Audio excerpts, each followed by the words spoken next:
All right, y'all. So the next thing we're going to talk about today are squares. So one of the things that we know about squares is that they are a special type of quadrilateral, just like rhombuses and rectangles. And what makes squares even more special is that squares are kind of a combination of rhombuses and rectangles. So they're going to go in this bottom box here. And that fills out our last space on parallelograms. So the reason that squares goes there is because it has all the properties of both rhombuses and rectangles. A rhombus is a parallelogram with 4 congruent sides. A square has 4 congruent sides. And a rectangle is a parallelogram with 4 right angles. A square has 4 right angles. So a square has both 4 congruent sides and 4 right angles, which makes them a combination of rhombuses and rectangles. The last thing that I'm going to put on this front page for this video is this statement right here. The fact that all of these parallelograms, what makes them parallelograms is that they have 2 sets of parallel sides. It's true of all parallelograms. These squares over here, these rectangles over here, are going to have different numbers of parallel sides. But we know all parallelograms have 2 sets. Once you're done filling that in, go ahead and flip to the page on rectangles and squares, and we're going to fill out the rest of that section. Again, a reminder, if I'm going too fast, you feel like you need to see something again, just pause the video, slow it down, and look at it again. So, like I said, a square is a parallelogram with 4 congruent sides and 4 right angles.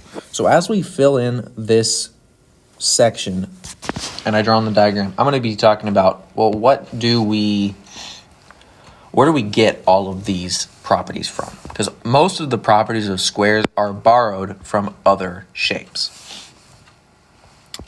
So for instance, we know that in a square, the opposite sides are parallel.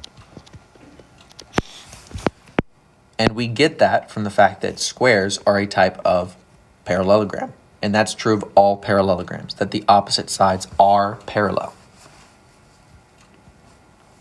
So, AS is parallel to UQ, SQ is parallel to AU. Those are opposite sides, and therefore they are parallel. The next thing I know about the sides of squares is that they are all congruent. And this is going to be one of the things that we put on our diagram. All of the sides of a square are congruent. So SQ is congruent to AU, which is congruent to QU, which is congruent to SA. These 4 sides are all congruent. They're all the same length. So, make sure you put that all on your diagram. Now, the next thing we know about squares is that it has 4 right angles, and that means each angle measures 90 degrees. So 90 degrees is the measure of each angle. So all 4 angles measure 90. We're also going to put this on our diagram.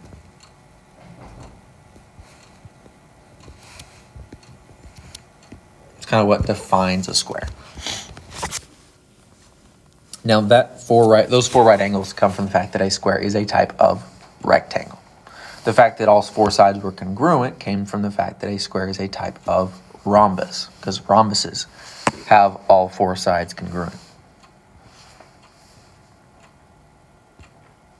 Next thing, we've got several things about our diagonals, and to talk about our diagonals, we need to draw our diagonals first. So let's go ahead and draw those in.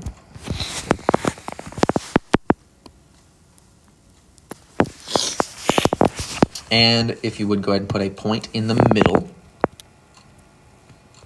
We're not going to label it yet, but we will.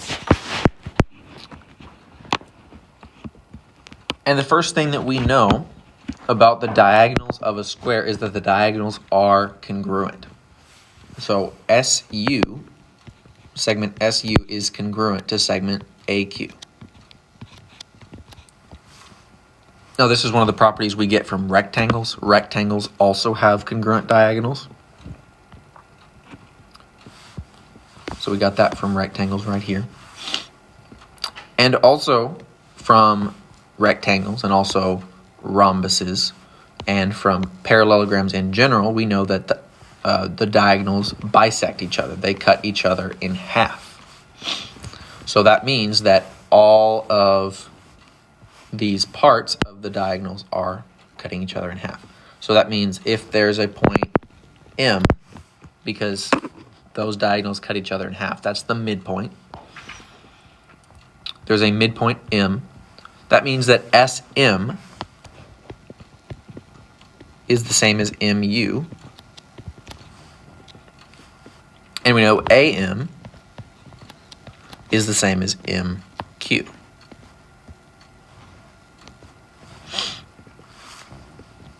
But not only are those parts equal to each other, they're all equal together as well. Because if the diagonals are the same and each half of each diagonal is the same, that means all 4 halves of the 2 diagonals are congruent. So we can mark those on our diagram as well. All 4 of these parts, SM, MU, AM, and MQ, are congruent. We also get that from a rectangle. That's true of rectangles as well, that those 4 parts are congruent. You can see that in our previous notes right here. Okay. Now, we also know that the diagonals are perpendicular. That means they intersect at a certain measure. That is a 90-degree angle. We get this from the fact that squares are types of rhombuses. Rhombuses also have this property.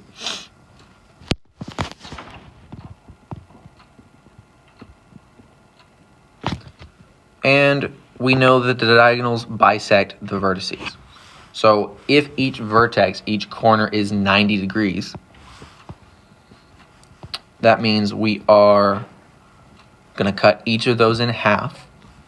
So angle S was originally 90. If we cut it in half, that half angle is going to be 45. And this half angle is going to be 45. And this one, and this one.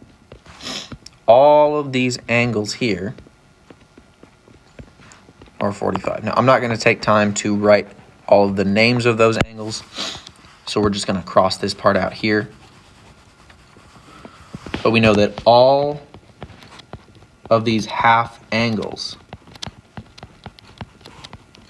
are 45 degrees.